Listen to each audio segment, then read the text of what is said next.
c'est au tour de Sophie de Hikari de se faire relooker. Pour nous aider à la tâche ardue de relooker cette étudiante fauchée, voit aussi Aoi. Aoi est styliste et coloriste dans le plus grand salon de coiffure franco. Il aime le style, la mode, les jolies filles qu'il kidnappe dans son château ambulant pour faire le ménage sans payer. Pour aider Sophie, il va provoquer un électrochoc en la soumettant au regard d'étrangers dans la rue. Qu'est-ce que vous pensez du style de Sophie? Oh, c'est dur, ça va pas du tout. Même si on comptait pas sur son balai qu'elle a dans le cul, c'est quoi cette couleur de cheveux? Ça la rajeunit pas du tout. Salut, je m'appelle Sophie, je suis célibataire et je vis au crochet de ma sœur et de ses Madeleine. Je viens d'arriver au château et pour pouvoir rencontrer quelqu'un, je vais changer de look pour me sentir mieux dans ma nouvelle vie, quoi. Et Fifi, c'est bonjour, une idée de vache?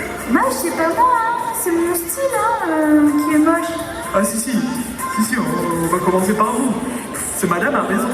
Cette couleur de cheveux, c'est pas possible. On a l'impression que tu as 90 balais.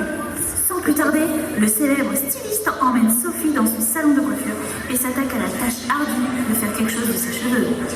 Voilà Sandra. Sophie, voilà la nouvelle couleur qui te rajeunit le visage. Bon, par contre, on peut pas garder cette longueur. Tu vois, vous faites quelque chose un peu comme ça. Là, c'est pas mal. Si tu veux garder la longueur, il faut que tu fasses des coiffures dans ce style-là. Cette coiffure, c'est pas une marque déposée par un certain film à la mode qui a été racheté par Disney, si tu vois ce que je veux dire. Pris de court, Haru tente le tout pour le tout. Sophie ne semble pas disposée à laisser la magie d'Haru agir.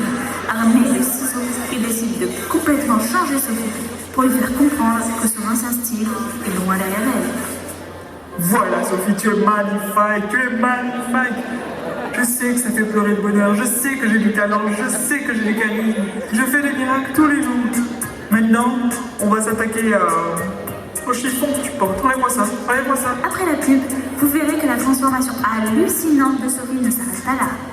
Comment Haru parviendra-t-il à faire comprendre que les robes et les culottes de grand-mère ne sont plus à la mode? Arrivera-t-il à faire de ce vilain canard un joli signe? Vous le saurez après la pub.